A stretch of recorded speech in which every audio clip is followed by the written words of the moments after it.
present in the way that we speak, but it's still probably there.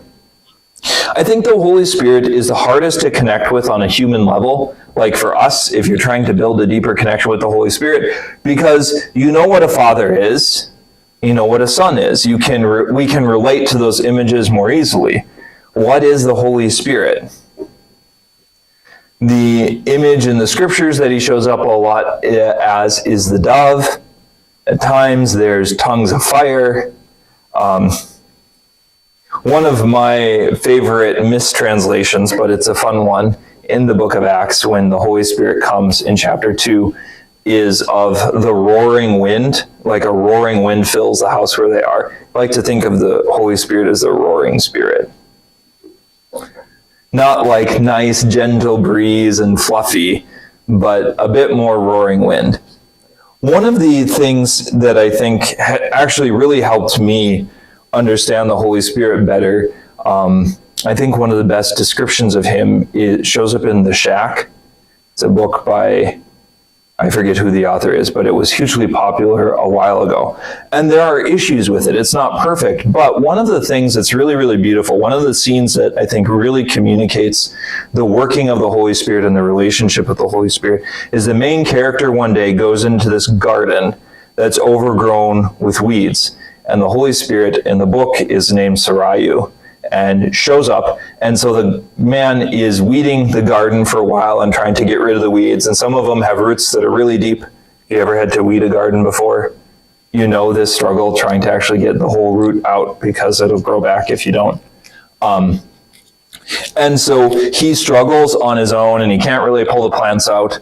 And eventually it's like the Holy Spirit comes up behind him and puts, in the case of the book, the Holy Spirit is described as female, but puts her hand with his and pulls on it, and the two together, that unity between this man and the Holy Spirit, is what begins to weed the garden. And then later he figures out that it's an image of his heart and the vices that have grown in his heart. But it's a good image of the Holy Spirit about how, like, you can work with the Holy Spirit and there's a unity of action, but he doesn't take over and destroy who you are, that you're still you. So I think it's one of the better descriptions of the Holy Spirit. If you look at the whole book, you'll probably be scratching your head and wondering a little bit. I'm not saying The Shack is perfect, but it is helpful. It's one of the more helpful images of the Holy Spirit that I've encountered, because it kind of captures that sense of cooperation and what it means that God can dwell inside of us and work in our actions and in our desires to accomplish also what he desires to do. So, encountering God as Father, Son, and Holy Spirit. This is something that takes time. We can use the human images that we have, thinking about fatherhood and what it's like. Sometimes you have to think about it in the negative sense. Fatherhood is not like this experience or that experience. Hopefully you've had some people in your life that you can point to as good examples of fatherhood, that are expressing a kind of love that is strong and fierce, but also gentle and kind and caring. And it's different than the love of a mother, and that's okay. Love of a mother is more tender and more soft. They're different kinds of love, but that's one of the experiences that we have. You can look up particular scriptures. Like I said, I don't think there's any of us in this room that don't have a broken image of God on one level or another. That's one of the things that Jesus came to teach us, is that we're not very good at this whole God thing, and we have a lot to learn. Relating to God as Father, Son, and Holy Spirit is something that takes effort. It's something that we have to work at, that we have to try to make intentionally. And this is good to think about. Like, when you pray, who do you pray to? And I'm not saying that as an accusation at all, but just like sometimes we get really comfortable with the idea of praying to Jesus, but it's good also to pray to God the Father, to pray to the Holy Spirit. Even as a priest, I've learned over the years, and I very intentionally try to do this in the few prayers at Mass that I get to say out loud that aren't written down for us, like the prayer to conclude the petitions. I try to address it to different divine persons, that sometimes I'll pray it to the Holy Spirit, sometimes to God the Father, sometimes to Jesus the Son, sometimes to all three.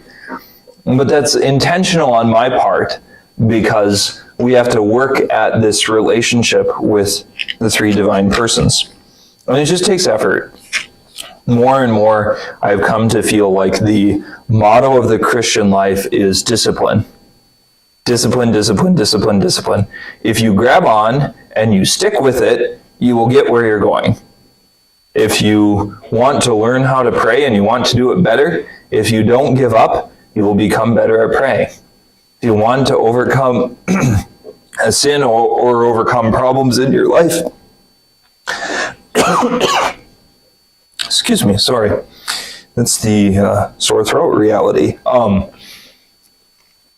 It takes effort. You just got to work at it. You just got to sit nose to the grindstone. You're going to struggle. You're going to fail sometimes. And that's the way it goes. And so relating to God as Father, Son, and Holy Spirit, this is a beginning. Probably feels like a lot, but it really is just the beginning.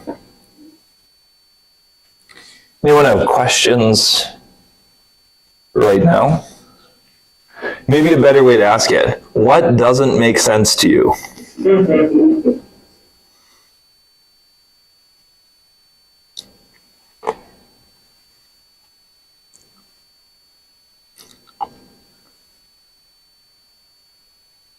I've really, for many years, I've struggled with this whole concept of the Trinity. And you and I talked about this at one of the first times we met. That my feeble human brain just wants to compartmentalize everything. The Father, the Son, and the Holy Spirit. And it's just, it's hard for me to wrap my arms around that it's three persons in one God. I have, and I don't know if anybody else does this, but I have this image of God the Father in my head. Mm-hmm. And, so whether you're thinking of George Burns in the movie Old God, or if you're thinking of, the